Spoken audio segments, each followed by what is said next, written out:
In today's video, I'm going to teach you how to set up a formula column to change currency in Monday.com. If you track prices or budgets across regions, a formula column can automatically convert amounts so your board stays consistent without manual math.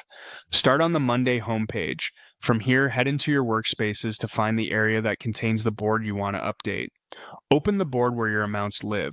This is the place the conversion will appear. At the top of the board, add a new column by clicking the plus icon. A panel appears with available column types. In the search field, type formula so it's easy to find, and then choose the formula option. This opens the formula editor where we'll define how the conversion works. Inside the editor, open Resources. This is a helpful sidebar that provides examples and shortcuts. From Resources, choose the AI Assistant. It's designed to build a formula based on plain language, so you don't have to memorize syntax. In the prompt box, type something like make currency formula. The assistant analyzes your board columns and proposes a formula that converts an amount using the relevant fields it detects, such as an exchange rate or a chosen currency. This keeps things flexible. Your final formula is tailored to your board instead of a generic one-size-fits-all snippet. When the suggestion looks right, click Insert to drop the formula into the editor. You'll see the full expression appear, ready to use. Finally, click Set Formula to apply it to the column.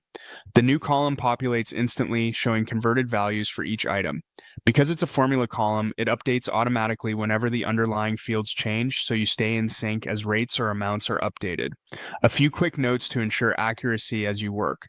The formula column is read-only, which prevents accidental edits to calculated results. Make sure the columns feeding the calculation contain numbers, not text, so the math behaves as expected. And if your team uses different boards, you can repeat the same approach anywhere you keep financial data.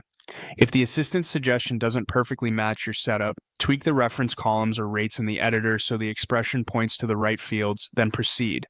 This method doesn't alter your source data, it simply calculates and displays the converted amount alongside it, keeping everything transparent for your team. That's it. You've added a formula column, used the resources and AI assistant to draft a currency conversion, inserted the suggestion, and set the formula so your board converts values automatically.